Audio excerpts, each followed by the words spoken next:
My name is Parul Srivastav and I'm also on camera. Today's date is 20th of July 2018. I'm interviewing Mr. Ved Prakash Gupta for the first time.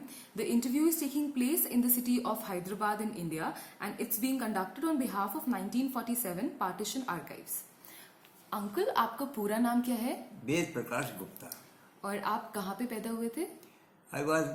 मैं is native place village. It is Laksar junction है, उससे 5 kilometre है और गांव का नाम है अकौड़ा Khurd village है। एक तो बड़ी गंगा है, एक बान गंगा है जो उसी का सब्सिडरी है, उसके किनारे है ये गांव। और नियरेस्ट रेलवे स्टेशन जो है वो तो रायसी है, वो गंगेज क्रॉस करके है। लेकिन ये जो जंक्शन है हरिद्वार जंक्शन के लिए लक्सर जंक्शन फेमस है। हर ट्रेन जो है जो भी जाती हैं दे पास थ्रू लक्सर जंक्शन। तो लक्सर जंक्शन में भी मतलब लक्सर में भी है काफ़ी, हमारा मकान वहाँ भी रहा लेकिन वहाँ सेटल नहीं जाता था। गांव में ही पैदाइश गांव में हुई। और आपकी डेट ऑफ बर्थ क्या है? 15 नवंबर 1932। आपके फादर का नाम क्या है? श्री लाला परमानंद। और वो क्या करते थे अंकल? वो रेवेन्यू सर्विसेज में थे। रेवेन्यू सर्विस में जो होते सुपरवाइजर कानून तक के रैंक तक रहे। वो 5 महीनों में रिजाइन कर दिया था और जिम्मेदारी थी छोटी सी 3-4 गांव की, तो उसे ही देखते थे। गांव में अच्छी वो था हमारा स्टेटस थोड़ा। हाँ। और आपकी मदर का नाम क्या है और वो क्या करती थी? वो श्री मथुरी देवी। कम पढ़ी लिखी थी लेकिन काफ़ी मतलब इंटरेस्ट वो बहुत रहती थी, बहुत इंटेलिजेंट थी। I very well remember. वो तो मर तो गई थी, मैं तो सब 8 ही साल का था, लेकिन अदरवाइज बहुत इंटेलिजेंट थी वो। और उनकी खास ये थी कि कोई जैसे हमारे परिवार में एक हमारे चचेरे भाई थे, आयुर्वेदाचार्य थे। वो बहुत होशियार थे। 93 साल की एज में मर गए, डेथ हो गई। उनका लड़का भी आयुर्वेदाचार्य है, उसका लड़का जो लड़का है वो भी आयुर्वेदाचार्य है। They are still practising Ayurveda. तो उनकी दवाई वाई वो मदर नोट करती रहती थी और गांव के जो छोटे लोग आते थे उन्हें दवाई वाई दिया करती थी। बहुत ही लिबरल टाइप की थी। गांव में हम लोग वैसे वो एरिया है affected by range, low lying area माना जाता है। 10 फीट पर पानी निकल आता है and the entire village is surrounded by this बान गंगा और एक पथरी नदी एंड सो मैनी। और टैंक गाँव के बीच में भी तालाब हैं, यानी बरसात में पानी पानी चारों तरफ नजर आएगा। और ये क्रोकोडाइल्स वगैरह गांव के बीच में भी आ जाते हैं। हाँ, 47 से पहले तो अंग्रेज लोग भी आया करते थे क्रोकोडाइल का शिकार विकार करने के लिए। आपने देखा हुआ है उनको? हाँ, वो देखा हुआ। वो एक्चुअली जो चरवाहे वगैरह होते थे तो उन्हें वो 8-10 आने दे देते थे और वो बता देते थे कि इस जगह जो है क्रोकोडाइल जो है। सर्दी में नॉर्मली जो क्रोकोडाइल्स हैं जब सर्दी होती है तो जहाँ धूप जरा सी नजर आती है वो पथरी नदी में बहुत ज़्यादा, गंजज में नहीं होते। लेकिन पथरी नदी जो है इसका स्टिल वाटर है, वो गाँव के बिल्कुल सराउंडिंग है। तो उसके किनारे उसमें बहुत क्रोकोडाइल्स हैं, तो वो किनारे पर लेट जाते थे। हाँ, तो वो तो उसका ऊपर कट बहुत टफ होता है। तो अक्सर वो अपना देखते थे हम लोग आए गाँव के बीच में भी कभी कभी आ जाते थे। वो एंटायर गांव ही इस टाइप का था। बरसात में तो मतलब सब ट्रैफिक बंद हो जाता था। ट्रैफिक तो पक्का था भी नहीं, वो तो बहुत बाद में बना। 47 के बहुत बाद में कनेक्ट हुई है। 5 किलोमीटर का अब पक्का ट्रैक बन गया है। अदरवाइज बस रेलवे के किनारे रेलवे लाइन पास हो पड़ती नज़दीक से ही, तो उसके किनारे किनारे लोग। अदरवाइज कोई कन्वेंस वैसा नहीं था। आप किस सिटी में या किस गांव में बड़े हुए? मैं करीब 8-10 साल तक का तो गांव में ही पढ़ा हूँ। फिर एक गांव के बिल्कुल एक हमारे गांव है 1.5-2 किलोमीटर में एक गांव और है, तो वहाँ एक वो काफ़ी परिचित भी थे उस ज़माने में के हाई स्कूल थे वो। लेकिन उस ज़माने के हाई स्कूल की तो इंग्लिश वंडरफुल थी। वो IAS अफसर जिसके मुकाबले में मेरे जो मुझसे एक बड़े ब्रदर, हम लोग 4 भाई थे। सबसे बड़े भी सन 28 के इंटर थे। उसके दूसरे भाई वो हाई स्कूल थे लेकिन इंग्लिश में उनकी तो IAS अफसर की इंग्लिश करेक्ट करते थे वो। हाँ, उस समय एक और भाई थे तीसरे, एक हमारे दोनों के बीच में। तो वो जो उनके दोस्त थे एक बहुत पुराने हाई स्कूल पे, उनके पास हम लोग पढ़ने जाने लगे थे 2 किलोमीटर, और काफ़ी लोग जाते थे। तो वहीं से 5वीं करी तो वहाँ पढ़ा हूँ मैं। 5वीं के बाद आई शिफ्ट है वो। फिर जो ब्रदर थे वो जो हाई स्कूल थे वो कैंट डिपार्टमेंट में थे, सेक्रेटरी से हैं, डेथ हो गई उनकी। उनका लड़का MD है, डॉक्टर है, हरिद्वार में ही जॉइंट सेक्रेटरी हेल्थ से रिटायर हुआ हो। तो फिर मैं सहारनपुर शिफ्ट हो गया था, लेकिन पेरेंट्स गांव में ही रहते थे, और जो उनकी वाइफ थी वो भी गांव में रहती थी, लेकिन मैं वहाँ हो गया था। तो वहाँ 6ठी में एडमिशन हुआ था, 6th में। और आपका जो गांव का स्कूल था उसका नाम आपको याद है? नहीं, वो नाम कुछ नहीं था। गांव का एक मोहम्मद थे शुरू में, जो बहुत, मैं बहुत छोटा था तब याद है मुझे, जब बहुत छोटा 3-4 साल का। तो उन्हें बल्कि बेसिकली तो धोबी कहते थे हम लोग, रहमत पीटते थे, मोहम्मदन थे। और वही पढ़ाने, वो पास ही गाँव था, बहुत 1 किलोमीटर पे ही मुंडा खेड़ा उसका नाम था। उससे आया करते थे वो, तहमद महद पीड़ के, बहुत सीधे साधे थे, और वही पढ़ाते थे शुरू में। उसके बाद फिर एक पंडित आए दूसरे, फिर उन्होंने पढ़ाया। वो कोई वैसा स्कूल नहीं था, मतलब वही जैसे वो आए तो उनके पास बच्चों को भेज दिया जाता था। तो एजुकेशन का ज़्यादा ट्रेंड भी नहीं था उसे मेरे एरिया में। एक्चुअली मेरा जो एरिया है जिसमें मैं पैदा हुआ हूँ, वो ज़्यादातर जो एक आप जानते होंगे गुज्जर एक कौम है, तो वो सबसे ज़्यादा सहारनपुर, वो 2 ही 4 जिलों में है। सहारनपुर में सबसे ज़्यादा हैं वो, और एक दूसरा है बुलंदशहर, वहाँ भी मैं पोस्टेड रहा हूँ, तो वहाँ भी एक पर्टिकुलर बेल्ट है, उसमें काफ़ी है वो। तो उन लोगों में एजुकेशन का ज़्यादा वो नहीं है, अभी भी बहुत कम मिलेंगे। अगर वहाँ भी तो पढ़ लिख के अपना थोड़ा बहुत अपना या तो मिलिट्री में जाते हैं या पुलिस सर्विस में जाते हैं। मेरा गांव जो था वो भी मेजोरिटी गुर्जर्स की है। हमारा एक छोटा ही परिवार था, वहाँ की गुर्जरों की मेजोरिटी अभी भी है। हाँ, उसमें अच्छे भी, बड़े भी हैं, छोटे भी हैं। वैसे एरिया जो मेरा माना जाता है वो बहुत बैकवर्ड एरिया माना जाता था, लेकिन एक चीज़ में वो बहुत राइज करता किया, जो रिस्क था तो कि गन्ना बहुत पैदा होता है, और गन्ने का ऐसा है कि 1 साल बो देते हैं तो 3 साल तक पानी जो है ना आर्टिफिशियल है पानी की। तो इसलिए सबसे बड़ी शुगर फैक्ट्री भी है लक्सर में, बहुत बड़ी शुगर फैक्ट्री है। तो गन्ने की सप्लाई होती है, उससे काफ़ी लोग फाइनेंशियली गुजर लोग भी। और दूसरा उनका मेन ऑक्यूपेशन होता है जानवरों को, दूध के वाले जानवर को पालने का। गाय भैंसे खूब पालते हैं वो लोग। और मेरे गांव से मिला हुआ है करीब 300 बीघे का, तो मेरा ही जमींदारी का प्लॉट था, चरागाह, और एक बहुत बड़ा जंगल था जिनमें शेर वगैरह भी रहते थे, वो जमींदारी में था, पीरबनी जंगल कहते थे। अब देखने गया था, मेरे को पता नहीं थी नहीं, तो वो कट गया था। तो वो जंगल आपकी जो जमींदारी की वो जमीन थी उसमें आता था? हाँ, वो उसी में आता था। जमींदारी का मतलब वो कल्टीवेशन नहीं होता था। जमींदारी मीन्स तो एक राइट्स होता था हमारा, कि ये ज़मीन हमारी है, इसे सबलेट कर दिया दूसरे को। जो फिर चौधरी चरण सिंह जब मुख्यमंत्री बने यूपी के, तो 94 में इन्होंने वो एबॉलिश कर दिया। पहले तो सब अंग्रेजों के ज़माने से ही जमींदारी सिस्टम शुरू हुआ था। अंग्रेज लोग इस मामले में बड़े पॉलिटिशियन थे, वो खुद लैंडर वगैरह वसूल नहीं करते थे, वो ठेका दे देते थे। वैसे एरिया का 10-50 गांव का हमें 2 लाख रुपया चाहिए, तो कोई ना कोई आदमी वो खरीद लेता था। अभी भी कोई नहीं जानता, सब लोग जानते हैं कि जमींदार साहब थे। Actually they were agents of Britishers, उनके गुलाब थे।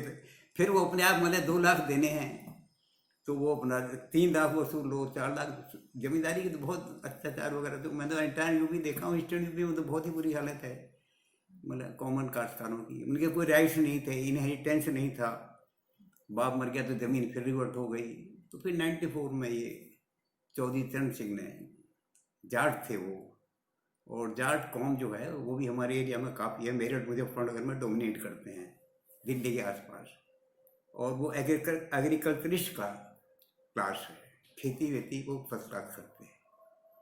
हाँ, और जमींदारी ज़्यादातर बनी हुआ नगर के थी। तो आपके स्कूल में आप ही की कम्युनिटी के बच्चे आते थे या फिर जैसे आपने बताया ना गुर्जर्स भी रहते थे, तो उनके घरों से भी बच्चे आते थे, और लड़कियां जो थी आपके गांव की वो भी पढ़ने आते थे स्कूल में? न उस जमाने में गांव की लड़की कोई नहीं पढ़ने आती थी। उस मैंने बताने को उधर से उनमें कोई एजुकेशन, लड़कों की में एजुकेशन नहीं थी। और सहारनपुर में जो मेरा स्कूल था वैसे भी वो हिंदू एंग्लो वैदिक हाई स्कूल था, ब्राह्मणों का मनी वो था एक तरह से, वो सिर्फ हाई स्कूल था। उसमें ज़्यादातर तो हिंदू लड़के ही लेते थे, लेकिन मोहम्मदन पॉपुलेशन भी बहुत ज़्यादा थी। और था रिलीज टाइप का थोड़ा, जैसे प्रिंसिपल साहब थे वो ब्राह्मण थे, टीका वीका लगाते थे, और हर फ्राइडे को सत्यनारायण की कथा स्कूल में कराते थे। मोहम्मदन लड़कों की तो छुट्टी दे देते थे, तो उनकी फ्राइडे होता था। क्योंकि उस जमाने में मोहम्मदन लड़के जो थे, मुझे अच्छी तरह याद है, बहुत हावी थे। हमारे स्कूल में भी किसी हिंदू लड़कों को पीटना सेतना बहुत मामूली बात थी उनकी। वहाँ के मोहम्मदन पॉपुलेशन जो थी सहारनपुर की, बहुत ही पैसे वाले लोग भी थे, और थे उद्दंड प्रवृत्ति काफ़ी थी। मतलब हिंदू लेडी तो बाजार में निकल ही नहीं सकती थी। वैसे जिस मोहल्ले में मैं रहता था इट वाज पर्ली हिंदू मोहल्ला था, लेकिन उसमें भी अगर मोहम्मदन लड़के चार निकल जाए, कुछ बदतमीजी करते थे, तो किसी की हिम्मत नहीं होती थी कि कुछ कह सके। ये डोमिनेट करता था बहुत ही, इसलिए 47 में काफ़ी वो होता था।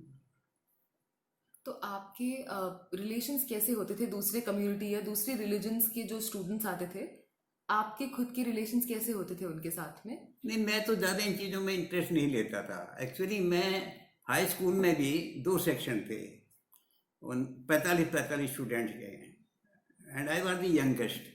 जो प्रेयर होती थी मैं सबसे आगे मैं खड़ा होता था।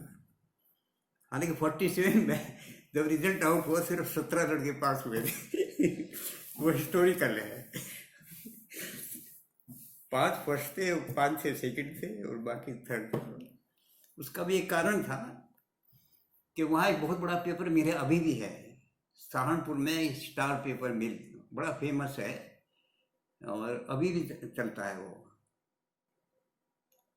तो वहाँ के जो सेठ जी थे, उन्होंने उसे करीब उस जमाने में 20 लाख या कितना रुपया दिया था कि इसका नाम बगदेरदार बजोरिया उनका नाम था मालिक का, कि इसका नाम चेंज कर दो।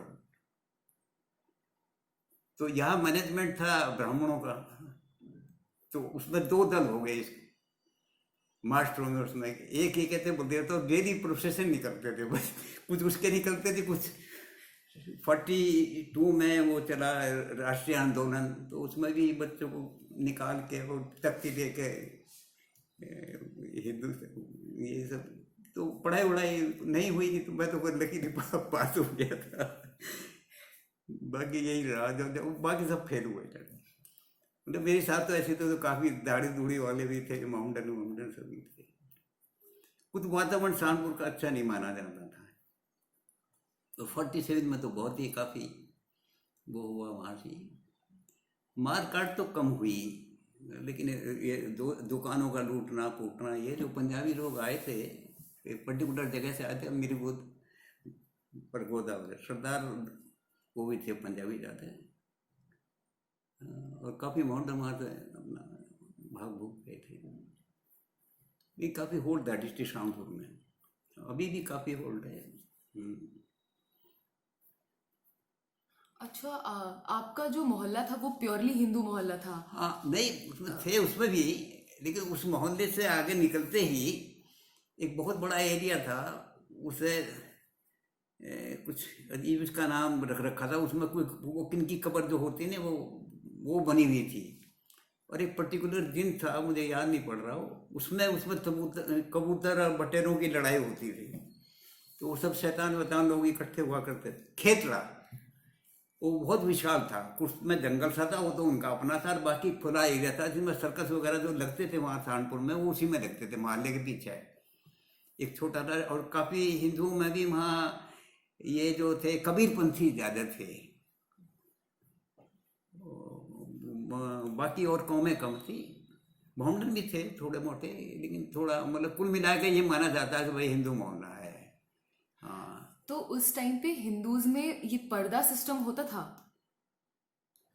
बोले जो देहातों में तो पर्दा सिस्टम था, लेकिन शहरों में तो ये नहीं इतना रहा था। तो एजुकेशन तो ज़्यादा थी, लेडीज एजुकेशन बहुत कम थी।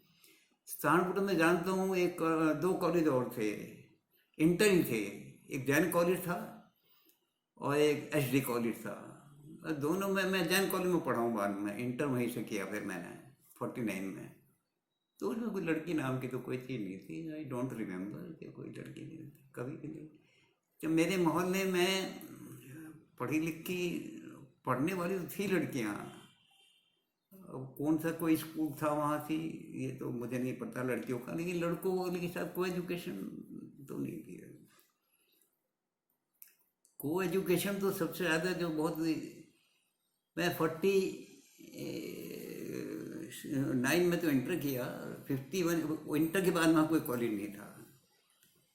तो देहरादून के मेरे नाना जी थे, मैं बचपन में उनके पास रहा हूँ, उनको कोई अपना लड़का नहीं था। फिर देवी कॉलेज देहरादून से फिर मैंने 51 की मैं किया, 49 के बाद इंटर के बाद देहरादून शिफ्ट हो गया था। और देहरादून का जो कॉलेज था, पढ़ाई तो कम थी लेकिन को एजुकेशन थी। और Dehradun was treated to be the India के माने हुए एडवांस सिटीज़ में माना जाता था। उसकी पॉपुलेशन में काफ़ी पॉपुलेशन तो 47 से पहले पूरी कॉलोनी थी वो ब्रिटिशर्स की थी। डालन वाला एरिया था, बड़ी बड़ी कोठियाँ थी, 374 बीघे के प्लॉट थे उनके, और बड़ी हाई क्लास कॉलोनी थी। या मिलिट्री के रिटायर्ड जनरल वगैरह मारे थे। गवर्नमेंट ऑफिस नाम की कोई चीज़ नहीं थी, सिर्फ एक था सर्वे ऑफ इंडिया, ब्रिटिश काल में खाली, तो वो भी नाम मात्र को था, बाकी बाद में बने पड़ते। और बहुत कॉस्टली सिटी था, एडवांस बहुत था, इतनी बड़ी बड़ी स्टेट्स हैं इंडिया की, सबके कोठियाँ हैं वहाँ। और दैट एरिया रिकॉर्ड हाथी बरतला। और उस जमाने में भी हर चीज़, मतलब और जगह सिर्फ 8 आने में कटिंग था, लेकिन वहाँ कटिंग के रेट भी 2.5-3 रुपये थे। और मुझे अच्छी तरह याद है A.N. जॉन जो या तो बॉम्बे में था उसका, या दिल्ली में था, और या देहरादून में था। और ऐसे बताते हैं कि लाहौर भी काफ़ी एडवांस था जो चला गया, लेकिन मैंने देखा नहीं। देहरादून तो मैं बहुत रहा हूँ। उसके बाद LLB बाद में भी 54 में भी ज्वाइन कर लिया था, और जाता रहता था मामा जी वगैरह पाए। बहुत एडवांस सिटी था। गाड़ी वाड़ी उस ज़माने में 51 तक भी गाड़ियाँ वगैरह नहीं थी। ज़्यादातर 3-4-5 वो बहुत एडवांस सिटी था, जो वहाँ से मसूरी है 14 किलोमीटर है।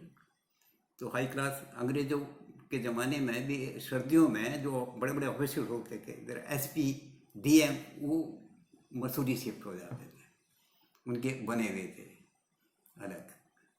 गर्मियों में अपना, सर्दियों में नीचे उतर आते थे। मसूरी खाली रहता था, अब तो फुल प्लेट है, हाईएस्ट ट्रेनिंग सेंटर है मसूरी में। और मिलिट्री का वो है 6 किलोमीटर पर, ये वो भी देखा हुआ मैंने। तो ज़्यादातर मतलब हाई क्लास टाइप की रहती थी बहुत ही। फॉरेस्ट रिसर्च इंस्टीट्यूट ये भी उन्हीं के ज़माने का, वो भी 6 किलोमीटर पर है।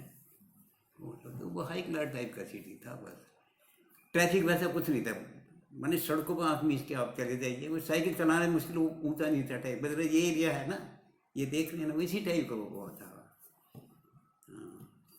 बहुत एडवांस। और मतलब लड़के लड़कियाँ, मतलब उसी ज़माने में भी लड़कियाँ वहाँ जीन्स वगैरह, मैं बता रहा हूँ 51 में भी इतना एडवांस था वो, कि वो मिलिट्री ऑफिसर्स की लड़कियाँ वड़कियाँ थी। और लड़का अपना स्कूल का अपना ऑर्केस्ट्रा था, 3 ऑर्केस्ट्रा थे मतलब पढ़ाई कम थी ये आपकी ग्रेजुएशन की बात है? जब आपने ग्रेजुएशन किया 51 में किया। हाँ, तब ये हालत थी।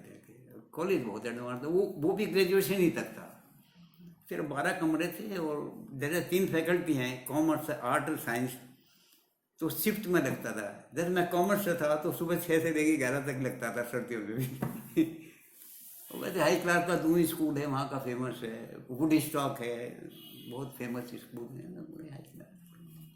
मेरी साथ बहुत ही सहारनपुर के भी ज़्यादातर तो करोड़पति घराने के बच्चे थे, वही वहाँ पढ़ने जाते थे, क्योंकि पढ़ाई कम थी और शान शौक जाते थे।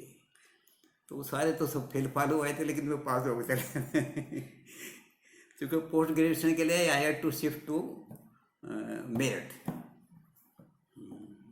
और पोस्ट ग्रेजुएशन आपने किस में किया?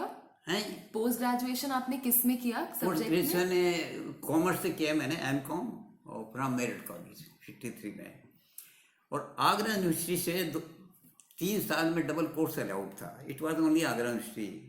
आगरा यूनिवर्सिटी के कॉलेज तमाम आधे इंडिया में फैले हुए हैं, सबसे ज़्यादा वो सबसे वैसा कॉलेज माना जाता था आगरा यूनिवर्सिटी, उसी से अटैच था मेरठ। अब तो इंडिपेंडेंट हो गया है, तो उसमें अलाउड था 3 साल में आप डबल कोर्स कर सकते हैं। तो मैं एमकॉम फाइनल के साथ LLB प्रीवियस भी कर लिया था, और 54 में LLB फाइनल कर लिया। तो 3 साल में एमकॉम LLB किए हूँ मैं, वैसे 54 में कर लिया था।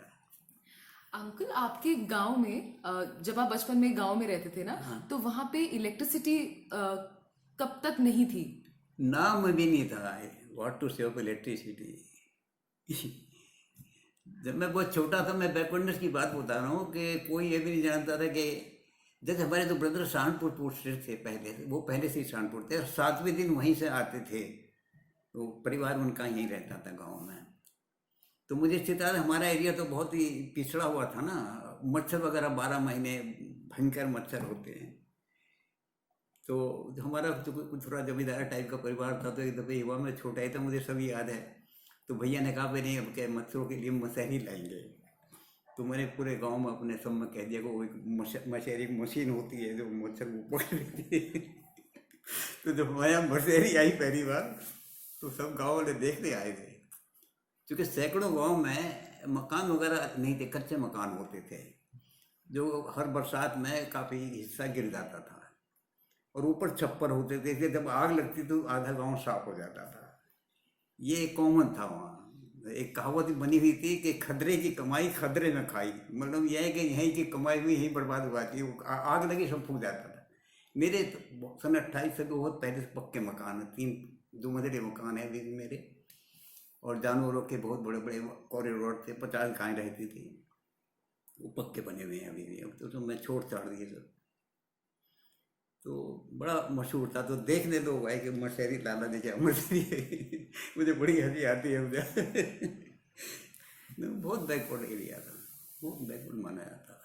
अच्छा, आपके पापा तो जमींदार थे, तो उनके पास में ये रेडियो या साइकिल इस तरह की कोई चीजें नहीं, साइकिल वगैरह चलती नहीं थी, वैसा ही लिया था, और वो नहीं चलाते थे साइकिल वगैरह। फादर तो बहुत रिजर्व टाइप के थे, और वहीं अपना ज़्यादा उस पर रहते थे।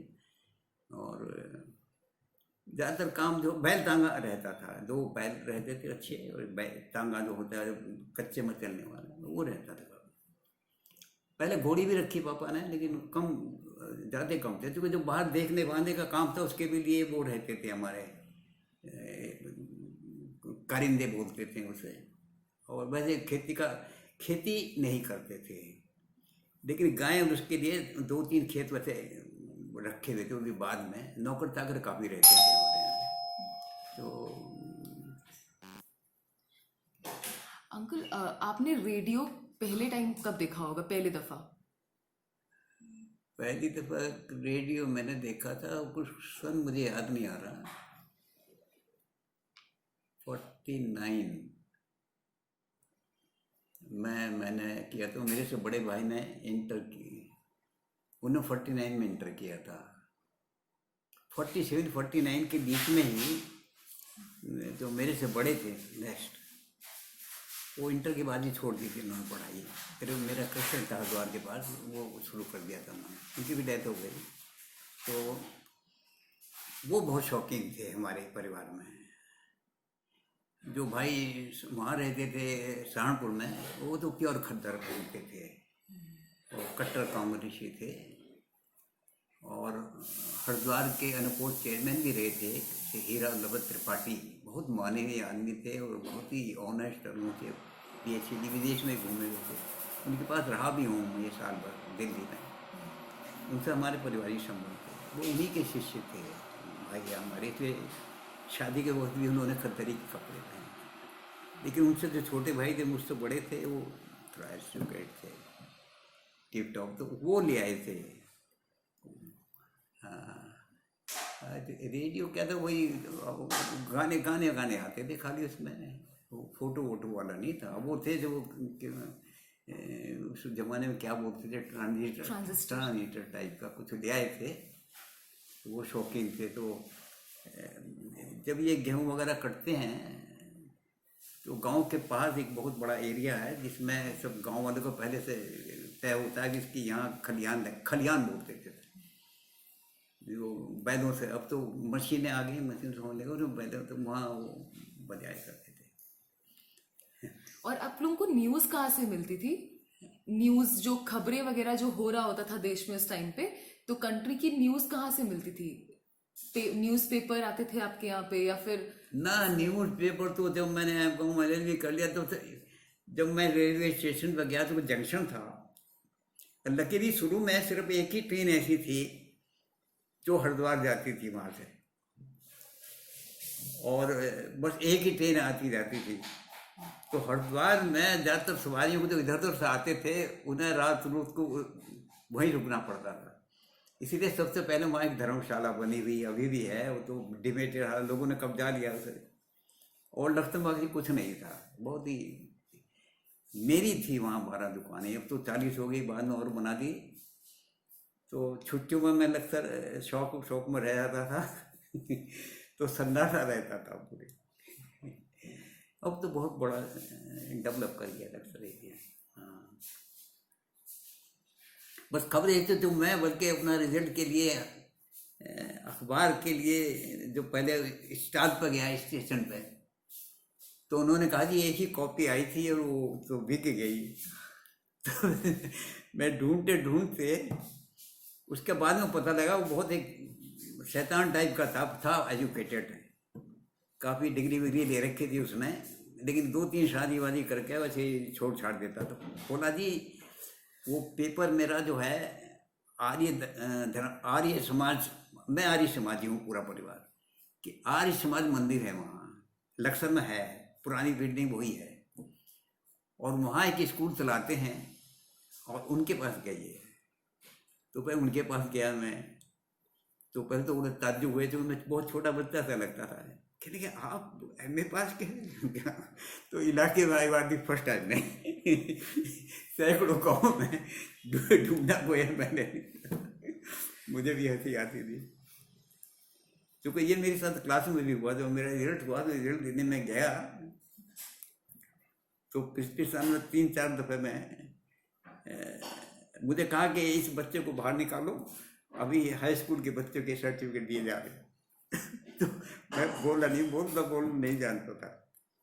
तो फिर मेरे जो क्लास टीचर थे उन्होंने कहा सर ये भी हाई स्कूल में पास है, यही है मुझे अब तक याद है। वो मास्टर जी बार बार कहे बच्चे को बाहर निकालो, अभी हाई स्कूल वालों को काम हो रहा है तो मुझे बाहर निकालते, बहुत छोटा लगता था मैं।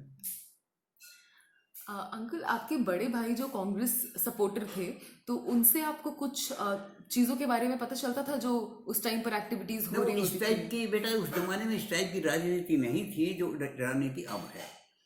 एक तो कांग्रेस ही सोल पार्टी थी एक्चुअली उस जमाने 47 तक, और किसी को ये नहीं था जो अब दुनिया भरी हो गई, अब तो हम देखकर सिर्फ पीटना पड़ता है कि हे भगवान अब कहाँ इसी नरक में जी रहे हैं। क्योंकि उस जमाने में इस जमाने में बहुत फर्क है।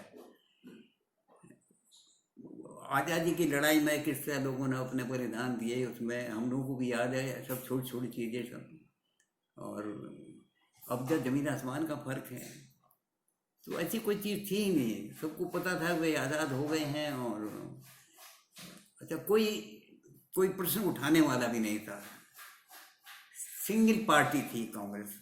ओपोजिशन नाम की तो कोई चीज़ मैं नहीं समझता कोई थी, क्योंकि हमारे यहाँ इंडिया में अभी भी यही हालत है कि बेसिकली तो अब तो ये धर्म के नाम पर उसके नाम पर हम लोग सिर पीटते हैं, बैठते हैं, हमको बहुत दुख होता है कि अब तक क्या है कि यादव हैं तो यादव को वोट देंगे, ये ब्राह्मण हैं तो ब्राह्मण को वोट देंगे। तो इस टाइप की चीज़ तो थी नहीं उसमें। तो इवन मोहम्मद में भी ऐसे हुए हैं जिन्होंने काफ़ी वो किया। अब तो पूरी समाज डिवाइड हो गया।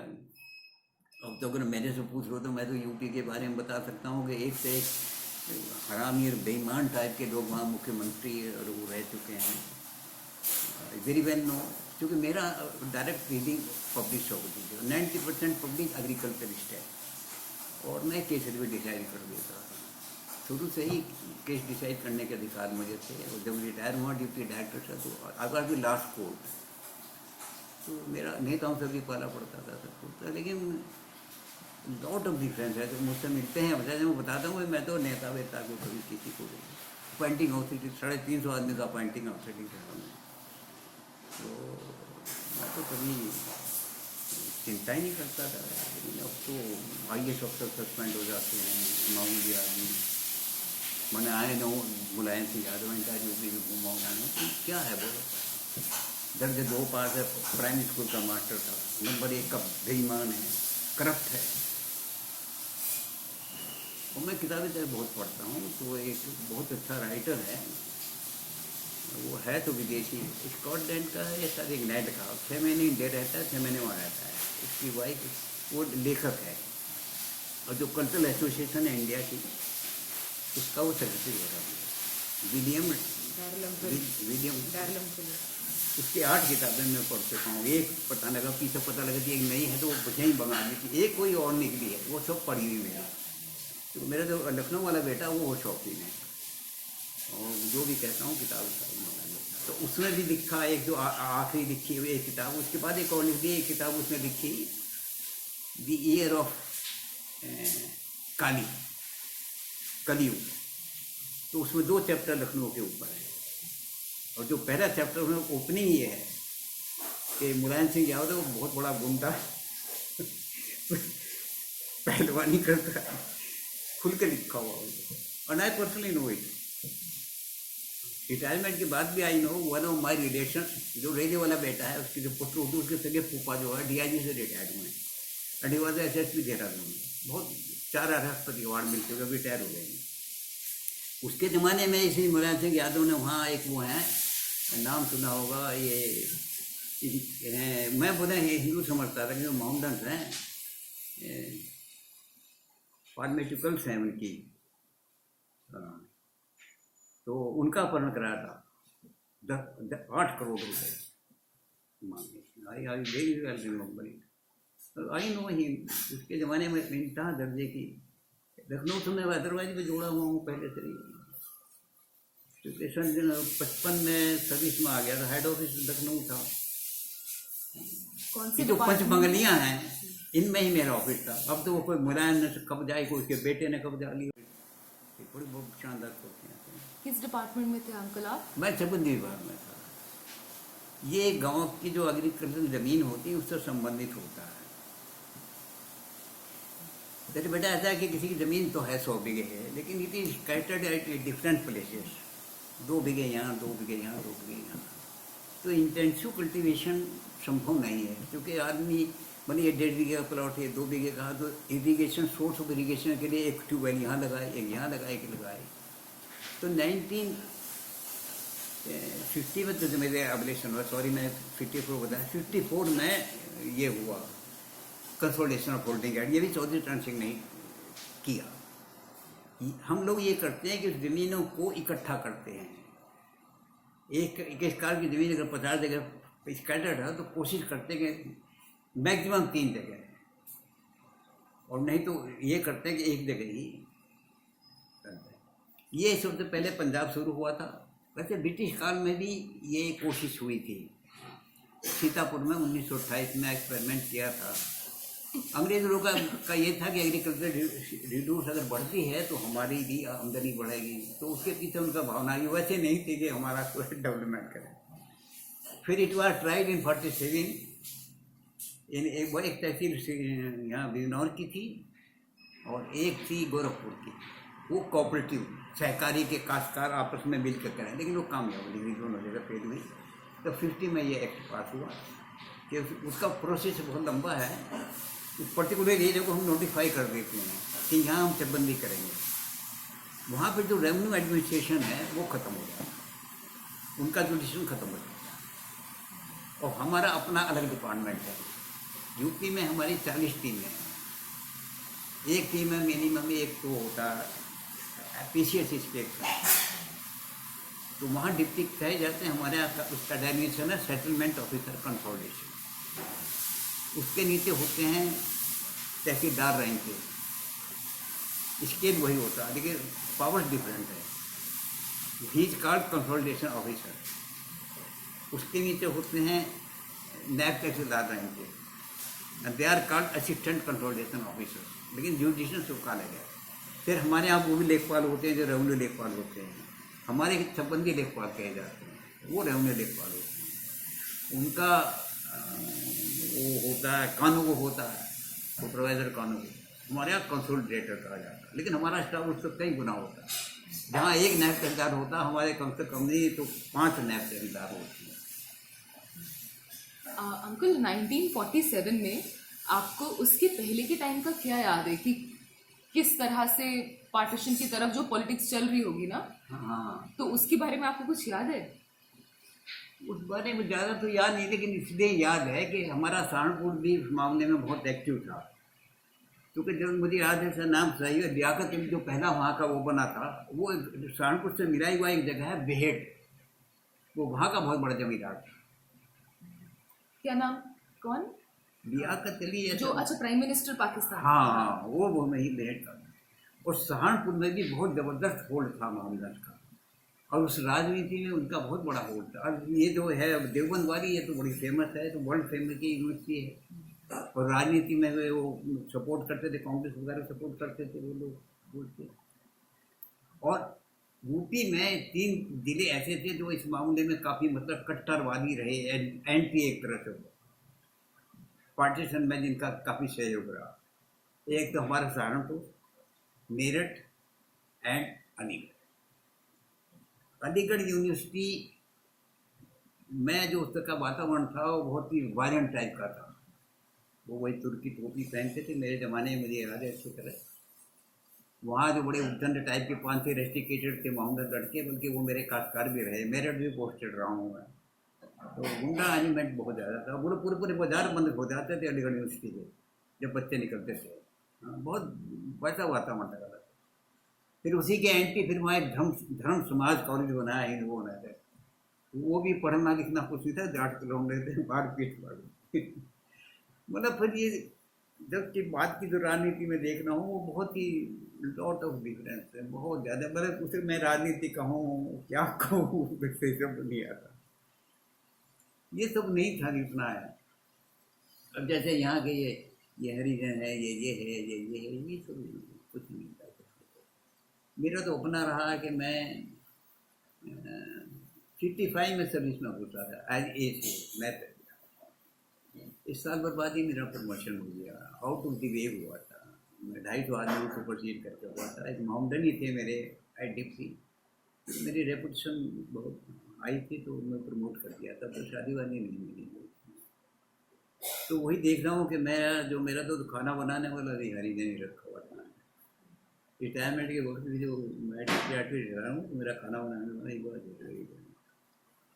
और हम लोग आर्य समाजी हैं, तो हम तो अच्छे खाते किसी ब्राह्मण को भी चौके में नहीं पूछने देते, लेकिन हमारी पूरा परिवार।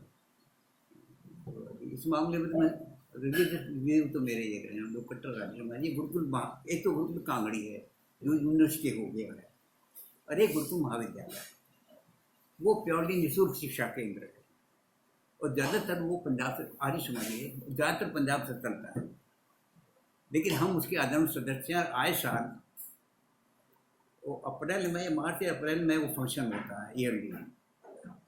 तो हमारे यहाँ से 8-10 बोरी गन्ने की हमारे यहाँ से हो जाती है 15 दिनों में।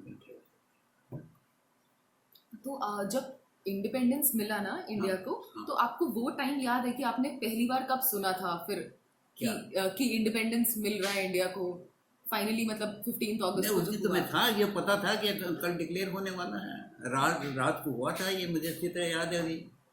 अच्छा, उससे पहले ही होने के बाद ही, फिर तो बाद में तो ऐसा हो गया कि कर्फ्यू लगने लगा, शनि में सब बंद हो गई, मुझे अच्छी तरह पता है। कॉलेज भी काफ़ी बंद हो जाते, और दिन के शो चलते थे, तो अच्छी तरह सहारनपुर में तो काफ़ी हो रहा, डेली कर्फ्यू लगाया जाता था। अच्छा, तो सहारनपुर में जो मुस्लिम्स थे वहाँ के, वो लोग माइग्रेट करा किसी ने पाकिस्तान? हाँ, काफ़ी माइग्रेट काफ़ी माइग्रेट की है, मार्केट कम हुई है। एक्चुअली एरिया वो पर्टिकुलर एरिया है। एक्चुअली सहारनपुर का लकड़ी का काम बड़ा फेमस है। ये इंडस्ट्री है वहाँ की, लकड़ी का कटिंग, टिपिकल टाइप का कटिंग बटिंग टाइप का ये वुड वर्क जो है वहाँ का बड़ा फेमस, उनका अलग एरिया है। तो ज़्यादातर मारकाट वाली बात कम हुई है, लूट खसोट ही ज़्यादा हुई है। बलिया की दुकानें लूट दी, बोलिए छोड़ छाड़ के चले गए। मुझे अच्छी तरह याद है, मुझे क्या था जब मोहम्मद जानते थे ना, तो वो पूरा पास ही हमारे सामने एक जुबली गार्डन के नाम से फेमस था। अंग्रेजों के ज़माने से ही वो उसमें क्लब वलब था, क्लब हाउस बड़ा बढ़िया बना हुआ था, ग्राउंड ग्राउंड टेनिस खेलते थे। उसी में छोटी मोटी जो मीटिंग वगैरह होती थी उसी में होती थी। तो कोई नेता वेता आता था तो जुबली गार्डन, बस मोहल्ले सड़क क्रॉस करते ही जुबली गार्डन शुरू हो जाता था। इसलिए हमें कहीं दूर नहीं जाना पड़ता था, बस वो हम कभी भी जाएँ तो अपना वहीं फंक्शन वगैरह हुआ करते थे।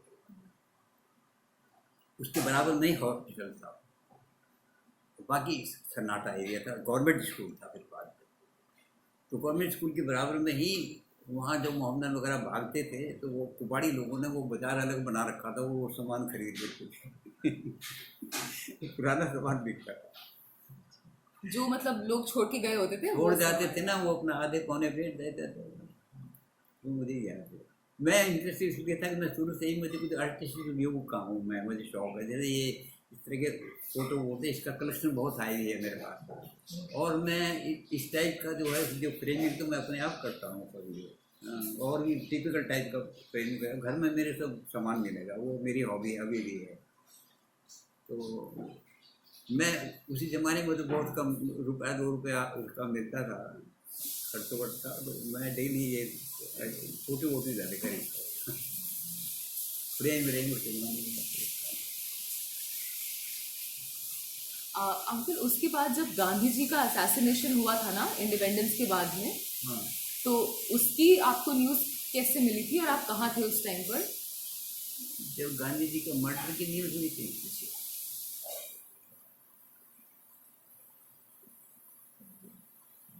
हुआ तो बड़ा भोपाल में, कहाँ से कुछ ज्ञान नहीं पड़ता।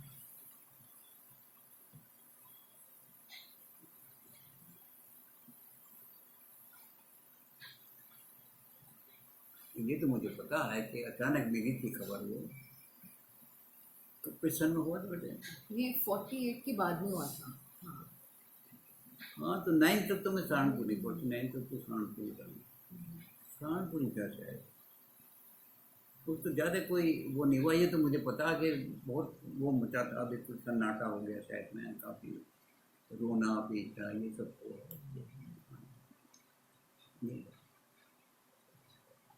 तो उसके बाद आपने जब ये पार्टीशन वगैरह के बारे में आप से सोचते हो कभी अगर, तो आपको कैसा कैसा लगता है कि मतलब ये किस लेवल पे पार्टीशन हुआ कंट्री का, किसका ज़्यादा उसमें मतलब एक योगदान होता है ना, कि किसका ज़्यादा वो था?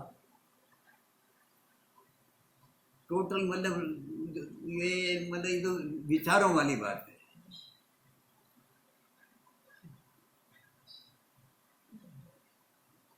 अब जो मैंने इसके ऊपर किताबें पढ़ी, कई किताबें पढ़ ली। एक तो अभी भी पीछे गया था, लखनऊ पढ़ कर आया था मैं, वो लाइब्रेरी है बहुत बड़ी ना, उसका भी सदस्य बना दिया बेटे ने। तो मैं हिस्टोरिकल ज़्यादा पढ़ता हूँ किताबें।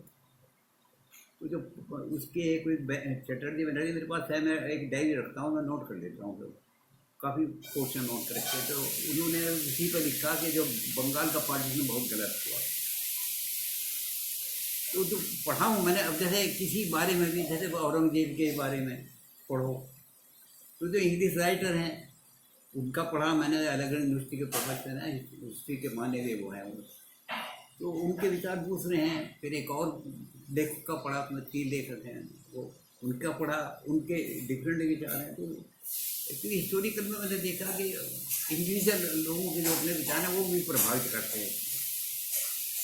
जैसे अगर कुल पढ़ो तो लगता है कि भाई कांग्रेस ही की गलती थी पार्टीशन में।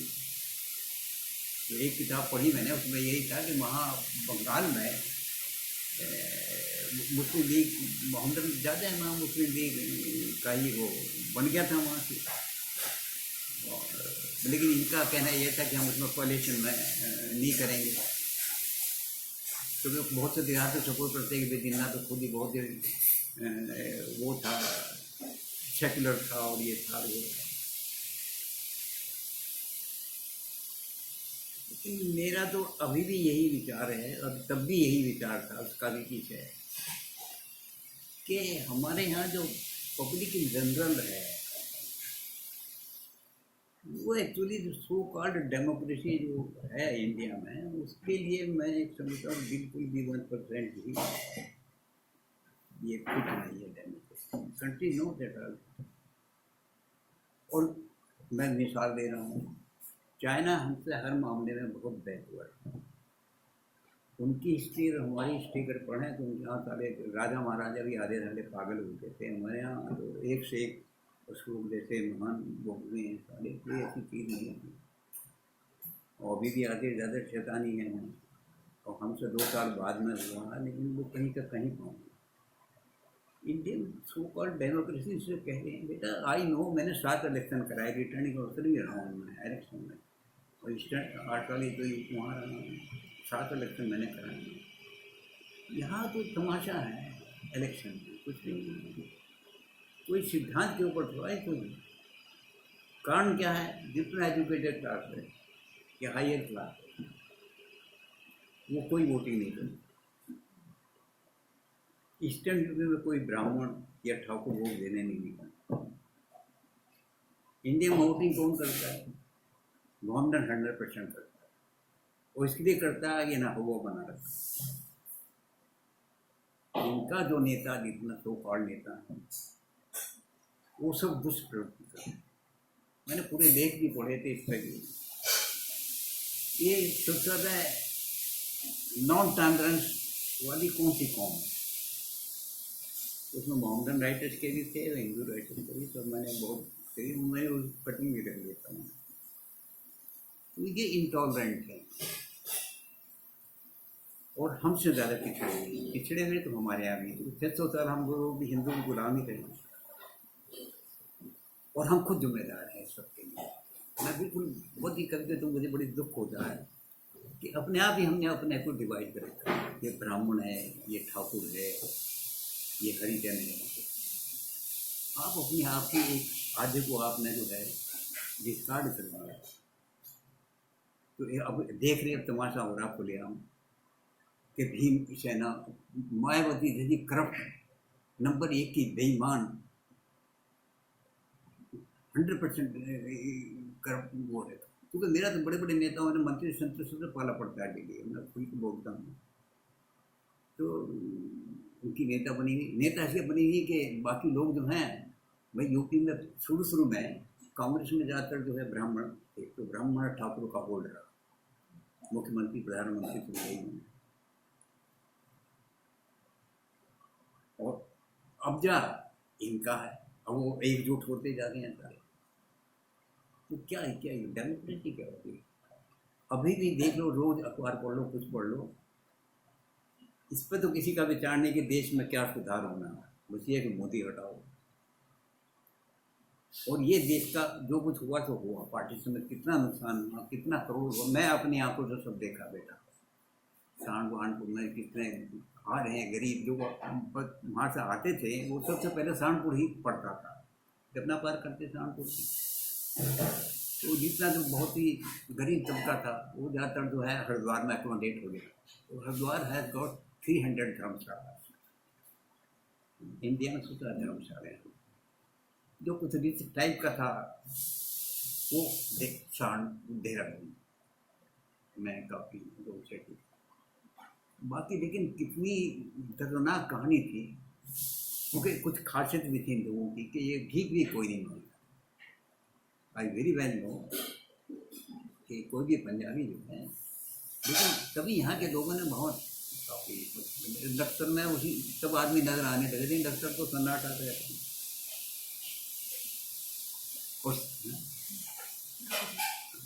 और सबसे बड़ा दुर्भाग्य तो ये रहा, अब जो मैं लेटेस्ट के बारे में महसूस करता हूँ, ये तो हुआ ही जो कुछ पार्टीशन तो बिल्कुल गलत हुआ, क्योंकि इसमें एक एलिमेंट है इनमें, क्योंकि मैं पूरी कुरान पढ़ी हुई है हिंदी में, एंटायर फायर बॉन्ड। हम लोग आर्य समाजी परिवार है। मेरे दादाजी भी उर्दू के बहुत विद्वान थे, फारसी के, उनके हाथ की लिखी किताबें थे, वो सब दिमाग चाट गई।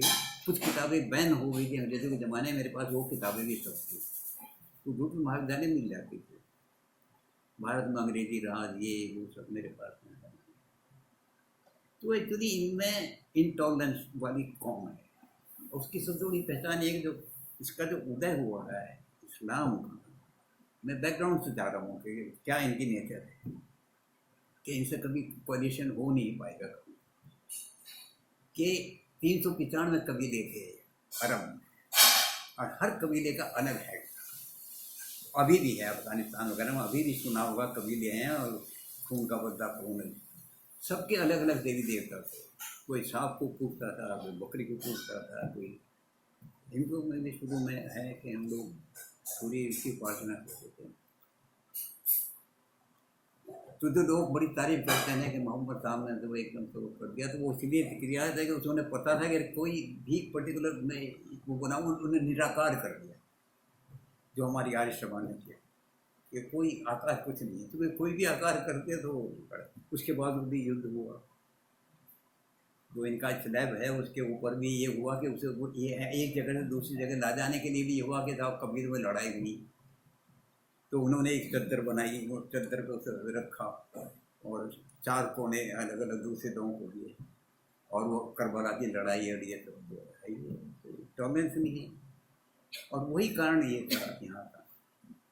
अभी भी देख लीजिए आप, जो खुलेआम कुछ स्टेटमेंट देते थे, टॉलरेंस नहीं।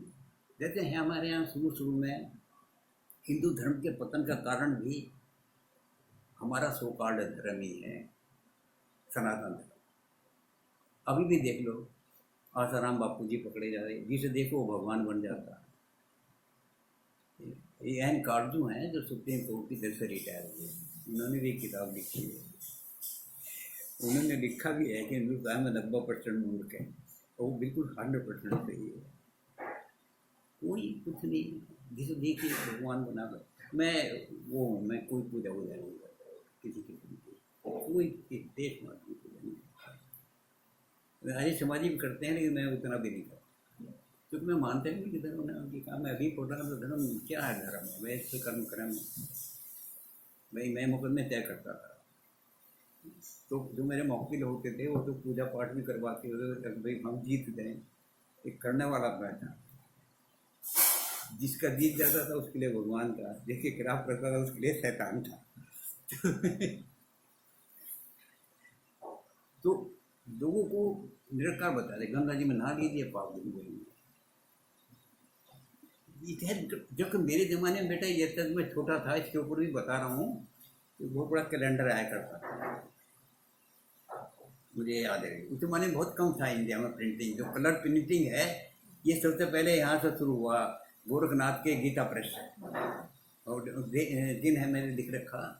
उससे पहले लिथो प्रिंटिंग नहीं था इंडिया में।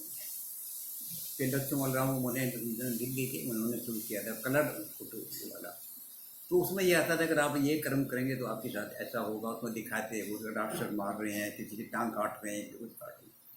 मैंने ये था कि जो आप जो कुछ गलत काम करेंगे उसका रिएक्शन हो। अब कुछ नहीं, और तो मालिया साहब करोड़ लेकर भाग गए, और 8 किलो सोना जो है मंदिर पर चढ़ा दिया, पाप भूल गए। मेरे वो तो कितना जाहिल बना दिया पूरी कौम को, कितने शॉर्टकट बता दिए हैं कि मैं तो बेटा अपने ज़माने में, मैं जब रिटायर हुआ हूँ, मैंने 90 में रिटायर हुआ हूँ, तो उससे पहले भी कम से कम IAS लेवल पर तो बहुत कम मैं सुनता था कि भ्रष्ट है लोग, ये नहीं सुने थे। मुझे याद है कि वो साहब पांडे IAS अफसर था, उसने एक वो बनाई थी एसोसिएशन, और वो भ्रष्ट लोगों को कहता है इन्हें डिस्कार्ड करो, और मीटिंग करके और उनके नाम अनाउंस करता। मुलायम ने बोलते सस्पेंड कर दिया था। वो 40 थे उस जमाने में सिर्फ, और 40 तो 4 सीटें थे central government. But I know so many, चूँकि मैं यूपी में बेटा 4 जगह ऐसी हैं, अब रुड़की अलग हो गया, कि वहाँ जो SDM का रैंक का आदमी रहता है रुड़की में, अभी भी वो IAS होता है। अभी भी एक IAS लेडी है तो एक साल रहते हैं जो शुरू में होते हैं। एक तो वो जगह है, एक कुशीनगर धाम में 8 साल रहा हूँ, वहाँ हमेशा IAS ऑफिसर अपॉइंट होता है SDM रैंक, तो joint he called joint magistrate, तो उनसे मेरा बड़ा क्लोज था। और एक है बांदा में चित्रकूट, तो बांदा में हर महीने 7 दिन के लिए केस करने जाता था उधर, चित्रकूट देखा होता है, वहाँ भी IAS ऑफिसर है। और एक डाल्टनगंज है उधर मेरे, वहाँ भी IAS ऑफिसर है। तो अब मैं देख रहा हूँ IAS रैंक के अधिकारियों का कैरेक्टर, काफ़ी चीज़ें ऐसी हैं जिनमें चेंज है। और वैसे मैं इतना रूह एहसास करता हूँ कि लकीली दिस ही कंटिन्यूज। मैं राजनीति नहीं हूँ वैसे, मैं ये कांग्रेसी ये पुराना इसमें बिलीव नहीं करता। मैं कहता हूँ इंसान कोई क्या है, उसमें बुरे BJP में भी हैं, बेईमान भी हैं, भ्रष्ट भी हैं, सब तरह के हैं। वो तो पार्टी में है क्या, कोई टेस्ट तो देना नहीं, कोई इम्तहान नहीं देना, कोई सर्टिफिकेट नहीं देना। अभी सुबह कांग्रेस में थे, शाम को देखा कभी BJP में घुस जाओ, रात को घुस जाओ, बसपा में जाओ घुसे। तो करेक्टर नाम की कोई चीज़ तो है नहीं, तो मौका है अपना जहाँ चाहे घुस जाती है। लेकिन इतना पतन नहीं था, 90 तक भी था, इंटरेस्ट था, पॉलिटिकल था, मेरी साथ भी होता था। मतलब काफ़ी लखनऊ रहा तो काफ़ी इंटरेस्ट रहता था।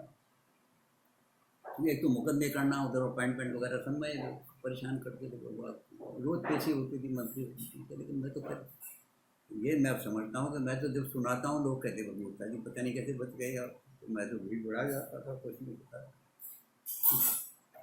और बहुत फर्क हो गया। अंकल, सहारनपुर में जब रेफ्यूजीज आए थे ना, हाँ, तो सिंधीज भी आए होंगे, पंजाबीज भी होंगे। सिंधी तो नहीं, मैं ये तो नहीं पहचान सकता मैं, लेकिन एक पर्टिकुलर जगह के लोग आए थे वहाँ बेटा, ये जो बाद में पता लगा मुझे। यह मिंट गुबरी सरगोधा,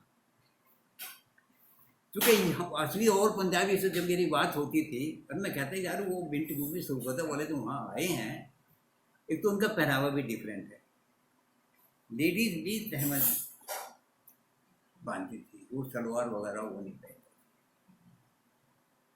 और बड़े उद्दंड टाइप के थे। उन्होंने मारे वारे तो कम, मुसलमान लुटाई पुटाई तो मुद्दत तक करते रहे। वो 47 के साल भर बाद तक हम रोज देख लेते कि आज भी 10 दुकानें लूट लिया, 20 दुकान, तो हम लोग छत पर चढ़कर देखा करते थे। और एक चीज़ में वो खासियत थी उनकी कि वो कारीगर बहुत तकड़े हैं। सहारनपुर में हर चीज़ नकली बनती है, जैसे सनलाइट साबुन है, क्योंकि मेरे जो सबसे बड़े भाई साहब थे, मेरी होलसेल की दुकान में थी दफ्तर में, मेरी 6 दुकानें थी बड़ी है। तो जब छुट्टी होती थी गर्मियों की, तो मैं इसी लालच पे, क्योंकि दोस्त दास्त बने हुए थे वहाँ से, सहारनपुर चला आता सामान लेने, तो भैया बता देते कि ये नकली है, ये इतने दाने हैं, और ये असली। हमाम का हनान, और तो और हमारे यहाँ पुट्टी काटने की मशीन होती थी भाई की, उसमें भी जैसे मेड इन इंग्लैंड के बजाय मेड एज इंग्लैंड, लोहे तक का सामान, वो नकली सामान में डालडा, नकली डालडा, वही मोहर आप पहचान नहीं सकता था कॉमन आदमी, हर चीज़ नकली। उसमें वो दो बड़े एक्सपर्ट हैं, इसकी इज फेमस। लक्सर जो है नकली इस काम के लिए हुए थे, वो बड़े कारीगर टाइप के, और मेहनती हैं, भीख भी किसी ने नहीं मांगी, सबने अपना रोजगार है। अंकल, जब वो आए थे तो वो रेफ्यूजी कैंप्स में रहते थे कि उनको किस तरह से गवर्नमेंट ने रिहैबिलिटेट किया था? रिहैबिलिटेट हुआ तो सहारनपुर में कुछ ऐसी जगह थी, जैसे जो हॉस्पिटल था शहर के बीच ही में था, उसमें काफ़ी ना रांडो ब्रांडो वगैरह में इसमें एडजस्ट कर। जो मैंने बताया सबसे ज़्यादा तो आए हरिद्वार में। हरिद्वार में बेटा पहले से पहले 47 से पहले जो मेला भरता था कोई स्पेशल, उसी पे वहाँ आदमी नज़र आते थे। उसके बाद वहाँ एक आदमी नज़र नहीं आता था, वहाँ की कोई बहुत गिने चुने दुकानदार रहते थे हरिद्वार में, बल्कि वहाँ की वो बीमारी फैल जाती थी हैजा, और धर्मशाला भी खाली रहती, धर्मशाला वहाँ एक से एक बढ़िया मिलती है, नरसिंहदास धर्मशाला है, 350 धर्मशालाएँ हैं। तो वहाँ बहुत एकोमोडेट रहते वहाँ थे और वहाँ से अपना काम के लिए इधर उधर आस पास। तो लोकल जो पॉपुलेशन थी सहारनपुर में, हाँ। उन्होंने जो रिफ्यूजीज आए थे तो उन्होंने उनको एक्सेप्ट किया या फिर उनको कुछ प्रॉब्लम थी, जैसे इकोनॉमी डिस्टर्ब हो गई या फिर इस तरह से कुछ? नहीं, ऐसा हुआ बेटा कि जो मेरा रीडिंग है, जो मैंने देखा वहाँ से, कि इस तरह का कोई कंफ्लिक्ट नहीं हुआ। एक तो यहाँ के लोगों ने वो माना ना माना, लेकिन काफ़ी मतलब खाने का भंडारा लक्सर स्टेशन पर 3 साल तक फ्री भंडारा चला खाना के लिए। वो तो कोई दिक्कत किसी को नहीं होने दी, ऐसा नहीं कि कोई दिक्कत हुई। और बिजनेस में भी ये हुआ, मुझे अच्छी तरह याद है, कुछ किन्नी चुनी मिसालें भी मुझे याद है कि वो छोटे छोटा काम जरा उस जमाने बेटा इसका राशनिंग था, कपड़े तक का राशनिंग था। I very well remember. कपड़ा भी आपको राशन से ही मिलता था, मुश्किल से मिलता था। तो ये लोग बेचारे कहीं से भी कपड़ा वपड़ा लेके, रफ कपड़े का सबसे बड़ी मंडी सहारनपुर बनी थी उस जमाने में। और एक कपड़ा मिल बाद में लगा, वहाँ में तो बहुत बाद में लगा। तो लोग कपड़ा लेकर अपने बेचना गांव में, ऐसे मैंने मेहनत की, ये मानना पड़ेगा, भीख नहीं मांगी, गांव में जाकर बेच कर। ये जरूर है कि ये सब कुछ कलाकारियाँ वो जरूर करते थे। जैसे ऊन है तो ऊन की तो पहले लच्छी होती थी, तो उसमें मिलता था इतने ग्राम। इनके ज़माने से लच्छी सिस्टम हुआ कि 2 रुपये की एक लच्छी, लड़ियाँ होती ना, और उसका ये करने लगे कि उसमें हर लड़ी में से 1-2 4 तागे निकाल के 10 के बजाय 15 बना दी। मतलब ये काम करने में ऐसे ये इस तरह की फोर्जरी है, नकली पगली काम, ये काफ़ी मशहूर, ये इन्हीं के ज़माने से शुरू हुआ। हमारे यहाँ था सिर्फ इतना कि बिजनेसमैन वाला लोग तोल में कुछ गड़बड़ कर दिए थे, लेकिन ये मिलावट सिलावट जो है ये 40 से मिले। और दूसरे इन्होंने अदरवाइज वैसे भी अपनी तरक्की की बहुत अच्छा। मुझे एक ही केस का याद है मुझे कि बहुत बड़े चीनी की और गुड़ का बहुत बड़ी आड़त है सहारनपुर में, अभी भी बहुत फेमस है शुगर की।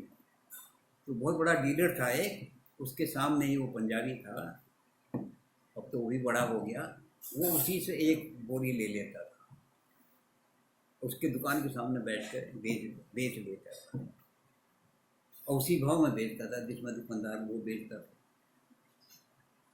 वो बोल के लाला तो पूछने लगा कि यार तुम क्या कमा लेते हो, फिर इतने में दी थी, इतने बेच दिए तुमने।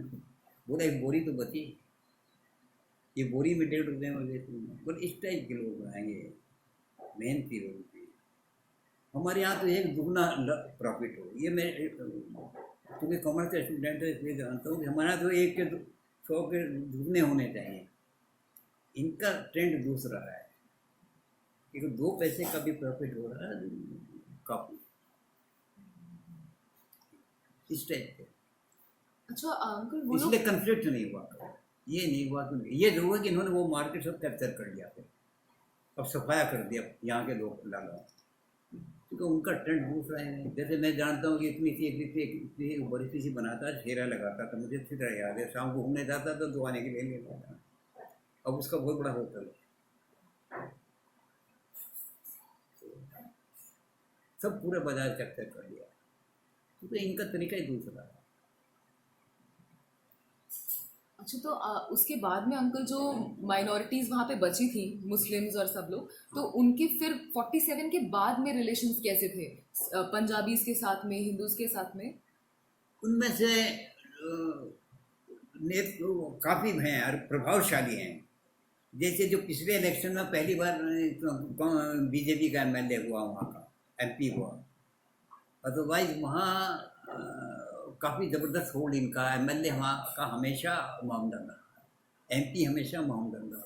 सहारनपुर होल्ड इतना आगे राजनीति, उसका कारण यह है कि वो किसी न किसी राजनीतिक दल से, अब मैं बता नहीं बेटा कि अब राजनीति वो नहीं रही है, राजनीति इस टाइप की जुड़ गई और देवबंद जो है बड़ा प्रभावशाली है। वो हमेशा देवबंद जो देवबंदी हैं वो ज़्यादातर कांग्रेस से जुड़े रहे हमेशा। मदनी मदनी मौलाना मदनी बड़े फेमस टाइप के वो रहे हैं अभी। और पीछे वहीं के किसी एक ने जो वहाँ से जीतता था उसने अनाउंस कर दिया था कि जब ये गुजरात कांड हुआ उसके बाद उसका स्टेटमेंट आया कि मोदी के 80 टुकड़े कर दूंगा, वहाँ 2% से इसलिए कर दिया। हाँ, क्योंकि अब जब पोलराइजेशन होता है ना, अब जब उल्टा होता जा रहा है वो, तो उसके बाद जो भी बचे थे उन्हें ये माना जाता था कि ये नेशनलिस्ट हैं, जिन्हें कोई मतलब नहीं, पार्टीशन से जो चले गए वहाँ, और जो रह गए वो सब तो इनमें थे, इनमें अब्दुल कलाम आज़ाद और ये वो सब जो काफ़ी लोग थे। और मैं अच्छी तरह जानता हूँ they were not so rigid type का रुख नहीं उन्होंने अपनाया, वो जो भी पार्टी देखी उनको घुसते रहे।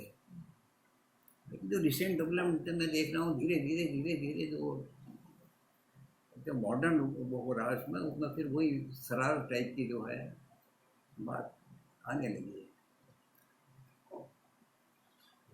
मतलब कॉर्डियल रहे, मतलब भाई जीतते खाली मोहम्मद मुझसे थोड़े जीते थे वहाँ का, इसीलिए छुट्टी ने हमेशा वही जीतता था। उसका नाम भूल रहा हूँ मैं, उसका भाई भी आया था एकदम मिलने को उनकी, तो काफ़ी पैसे वाला था। फिर उसने एक फर्जी जो है कॉलेज चला रखा था, मेडिकल कॉलेज, तो पता लगा उसमें फिर उसे सजा हो गई। बस वो क्या था, पहले कांग्रेस में रहा, फिर चौधरी चरण सिंह ने लोकदल बनाया था एक, जिसका अब बेटा उसका है, तो लोकदल में घुस गया, लोकदल का अध्यक्ष बना रहा बुद्ध तक। और उसके बाद वो कभी हाँ बाद में मुलायम सिंह के साथ जुड़ गए, तो बने रहे राजनीति में। अब तो राजनीति है क्या, उन्हें किसी न किसी की टांग पकड़ जाएंगे। तो मेरे तो समझ में नहीं आता, कोई जो लोग बैठ कर डिस्कस करते हैं, it is foolish to discuss राजनीति, राजनीति दंगी तो कोई चीज़ रही नहीं है। उसके बाद अंकल आप मैक्सिमम टाइम अपने लाइफ में आप किस शहर में रहे? सर्विस में तो सबसे ज़्यादा बेटा मैं वहाँ रहा हूँ कुशीनगर। तो अंकल इन सब को देखते हुए मतलब is there any message which you like to give to the future generation? What will you say to them? Future generation तो मैं तो पहले तो कह रहा हूँ पीछे ये जो जनरेशन है इसके इम्प्रूवमेंट की जरूरत है। एजुकेशन स्टैंडर्ड बहुत गिर गए, बहुत ज़्यादा गिर गए। मेडिकल का आज ही पढ़ रहा था कि कैसे वो 0 वाले भी MBBS में सेलेक्ट हो गए। लखनऊ का आई वेरी वेल नो कि लखनऊ यूनिवर्सिटी तो फेमस थी, और LLB के लिए तो बहुत ही फेमस थी यूनिवर्सिटी वगैरह में। अब तो क्या हालत है वहाँ, PhD का कैंप हो रहा है वहाँ। और अभी इसने लिखा वो विलियम ने, उसने इंटरव्यू लिया था मैंने, उससे मन से कट्टे निकले। तो जनरेशन इम्प्रूव तो हो पहले है, उस जनरेशन को क्या समझो, वो समझ अगर ये आ जाए तो क्या इतनी समझ इन्हें नहीं कि ये मायावती क्या है, मुलायम क्या है। मुलायम के चेले सारे वहाँ, वो मल्होत्रा एक नाम सुना होगा उनकी, वो हमेशा एंटी है गुंडा। एक तो इलेक्शन में मेरा ही पाला पड़ा, में रिटर्निंग अफसर था, उसमें हंगामा मचा दी, रात की 11 बजे रिजल्ट में आउट होने, पुलिस सारी बुलाई गई तो रिजल्ट आउट हुआ।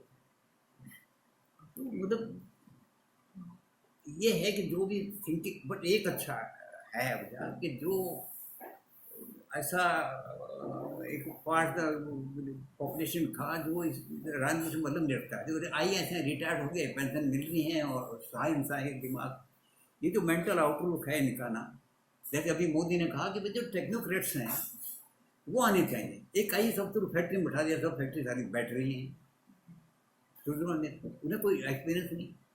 रेलवे में हेड IAS होगा, और मेरा बेटा इलेक्ट्रिकल से है, वो झल्लाता हुआ। मेरा एक साला जो है वो विदेश तक में घूमा हुआ, रिटायर हो गया इंजीनियर इंडिया लिमिटेड से।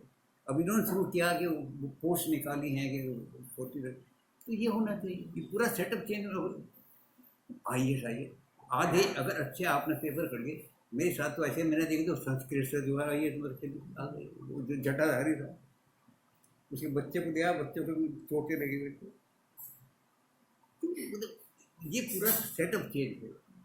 बस ये गनीमत है कि ये क्लास अब वोटिंग करने लगे, और मोटा मैं बता दूं कि जहाँ वोटिंग ज़्यादा होता है वहीं बीजेपी आती है, कि वो वर्ग जो बीजेपी का सपोर्टर है जो बैठ के यहाँ गालियाँ देता है, कुछ भी करता है, वो वोट नहीं करता। वोट कौन करते हैं? हरिजन 100% करते हैं, और मोहम्मदन सेंटर होते हैं। मोहम्मदन तो हमेशा एंटी रहेंगे। उन्हें अभी भी वो बना रखा कि बीजेपी आएगी तो खा जाएगी, तो मार जाएगी, जबकि हिंदू कभी ऐसा नहीं रहा। हिंदू हमेशा टॉलरेंट रहे, लेकिन इनके दिमाग में घुसा रखा है। वो इनके यहाँ ये उल्ला मुल्ला टोली हैं, हलाला पलाला ये करा रखा। अभी वहाँ एक वो बरेलवी है, बरेलवी रहा हूँ, रिटायर बरेलवी से, वहाँ 8 जिले मिले हुए थे, तो बच्चों को छोड़ गया था रोज की। तो मैं फिर टूरिंग करता था, केस ही करता था, हाईएस्ट कोर्ट हो गया था मैं डिप्टी डायरेक्टर। बरेली थी, वो एक कमरा ले रखा था, कलेक्टर ने कहा भी अगले रहना तो। और मैं शाहजहाँपुर बधाई हूँ, नैनीताल, मुरादाबाद, रामपुर, बिजनौर, ये 8 जिले मेरे शाहजहाँ। हाँ, तो वो बहुत चेंज हो गया। अब जहाँ अब जो लोग तो ये तो कहते हैं कि बुराई कर रहे हैं कि भाई हिंदुओं में भी मोदी कट्टरवाद आगरा आ रहा है, फलाना लिखा, लेकिन ये नहीं देखते इनमें तो कट्टरवाद अभी भी है।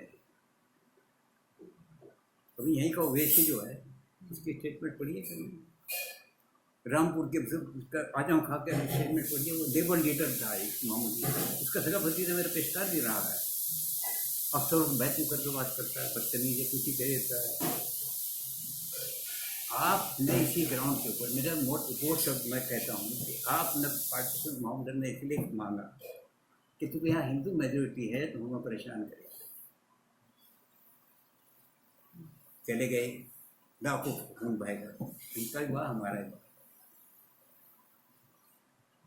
और आप यहाँ रह रहे हैं, हलाला होगा और फलाना होगा, कोई स्कीम गवर्नमेंट की लागू नहीं की है।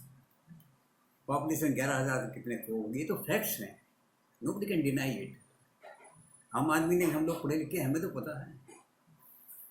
इसलिए आबादी बढ़नी चाहिए हमारी, क्योंकि वोटिंग राइट है। एक भी हुआ, चाहे गधा पैदा हो, चाहे कुछ होता ना, अंधा हो, खाना हो, वोटिंग राइट तो हो ही गया। ये कोड है डेमोक्रेसी। अब मोदी अगर ये चीज अपना भी रहा है तो क्या बुराई करा? 600 साल गुलाम रहे हम लोग, क्या पाप किया हम लोगों ने, बताइए। हमारी तो गलती थी। एक पत्रिया निकलती सरिता, जिसका मैं तब से सदस्य रहा हूँ, वो एक आने की थी, तो वो लिखती है, इसलिए उसका दफ्तर फूटता रहता है, वो सबके खिलाफ लिखता है, हिंदुओं के खिलाफ भी लिख देता है, जो रूढ़ी वाली है। लेकिन 600 साल गुलाम हम क्यों रहे? तो ये और क्या चाहिए, और क्या संदेश दे? एक तो यही संदेश है कि ये चीज़ रूढ़ीवाद पूर्ण छोड़ दो। मैं तो अपना बता रहा हूँ बेटा, मेरी ये जो पुत्रवधू है ये ब्राह्मण है, परांग उड़ीसा, जैसे कहा दिया, बल्कि वो कहने भी लगे आप बनिए, आप तो बहुत पैसा तो मांगते। मैंने कहा एक नया पैसा नहीं लूँ। और मैं बेटा उड़ीसा ही गया हूँ, लाखों रुपया मेरा खर्च हुआ, मेरे बच्चे पहुँचे फिरे थे, उन्होंने कहा ये उड़ीसा कर दीजिए, मैं उड़ीसा किया। इन और मैं को गा नहीं रहा हूँ, मैं कह रहा हूँ।